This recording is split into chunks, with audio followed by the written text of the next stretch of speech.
Salam alaikum, salut tout le monde, j'espère que vous allez bien. Alors je reviens aujourd'hui avec une recette d'un magnifique gâteau, très facile et simple à faire, mais avec un magnifique rendu et surtout délicieux. C'est une recette que je fais depuis plusieurs années, que j'aime beaucoup personnellement, c'est un de mes gâteaux préférés. Je vous mettrai le lien de la recette de base en barre d'informations si vous voulez regarder. C'est pas ma recette à la base, mais je l'ai testée et approuvée depuis déjà plusieurs années, comme je disais. Donc la recette est très facile, comme je disais, et simple. Tout va se jouer pendant la cuisson. C'est pour ça que je vous conseille de regarder la vidéo jusqu'au bout et surtout de suivre les étapes pour réussir le gâteau. Donc j'ai commencé par mélanger 4 œufs avec un verre de sucre. Donc la taille du verre c'est à peu près 220 millilitres. Vous pouvez aller jusqu'à 250 millilitres. Donc j'ai mélangé les œufs avec le sucre en premier. J'ai rajouté le lait. J'ai mélangé un petit peu. J'ai ensuite rajouté l'huile. Comme vous pouvez le voir, j'ai pas utilisé de robot, ni de batteur, ni quoi que ce soit. J'ai utilisé juste un fouet manuel. Vous pouvez très bien utiliser le batteur si vous voulez. Une fois que j'ai rajouté l'huile et que j'ai bien mélangé, je rajoute la farine en 2 fois avec la levure chimique et je mélange bien le tout. Il ne faut pas avoir de grumeaux comme d'habitude. C'est très important pour avoir une pâte, un gâteau réussi, quoi.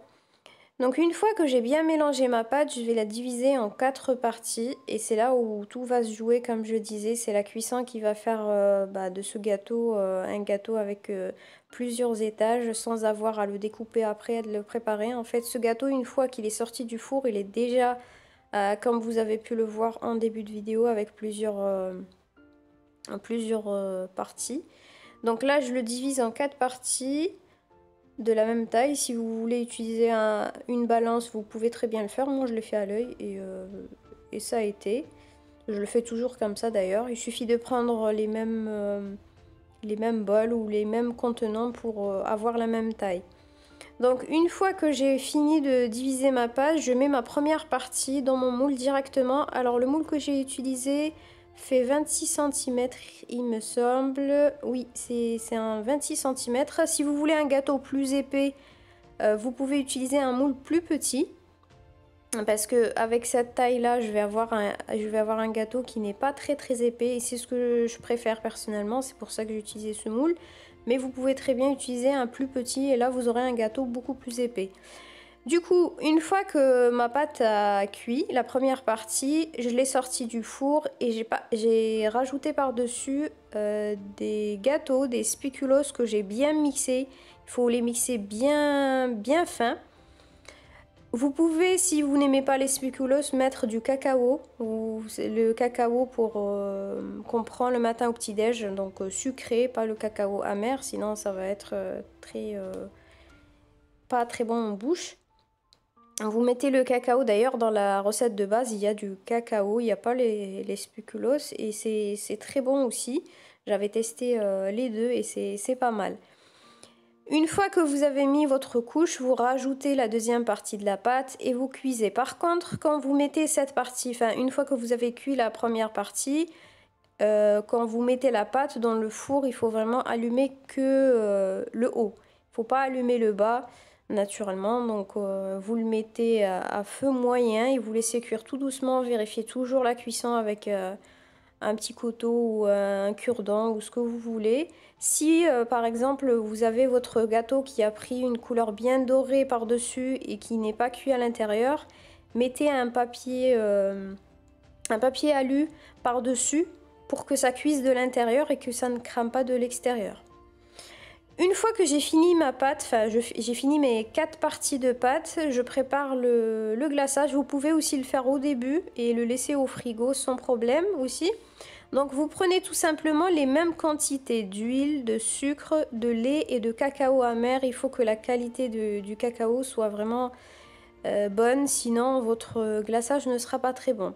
Mélangez correctement et bien le tout avant de mixer. Ne faites pas comme moi j'ai mélangé vite fait et du coup mon glaçage n'était pas très top cette fois-ci. Donc prenez le temps de mélanger à la main avant de mixer et mixez jusqu'à ce que vous obtenez la texture que vous voulez. Moi, je voulais un glaçage épais, donc sachez que plus vous allez mixer, plus votre glaçage va s'épaissir. Si vous voulez donc un glaçage qui ne soit pas très épais comme moi, ne mixez pas trop. Donc voilà, une fois que mon gâteau a bien refroidi, je mets mon glaçage par-dessus et je l'étale tranquillement. Vous pouvez aussi utiliser juste une cuillère si vous n'avez pas de quoi étaler. Ça fonctionne très bien aussi. Une fois que vous avez fini de bien étaler le glaçage, tapotez un petit peu pour retirer l'air et puis pour que le glaçage soit uniforme sur tout le gâteau. Alors pour la décoration, c'est propre à chacun, c'est vraiment selon les envies, c'est à vous de voir. Moi d'habitude je fais des petites fleurs avec la pâte d'amande et je les mets par-dessus et tout autour je mets des amandes effilées que je fais griller au four. Mais cette fois-ci j'ai fait différemment, j'ai mis des spéculoos moulus comme ce que j'ai mis à l'intérieur tout autour.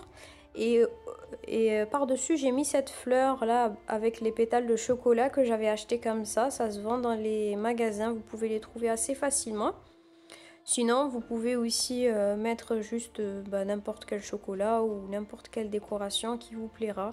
Comme je disais, c'est vraiment propre à chacun, ça c'est selon les goûts.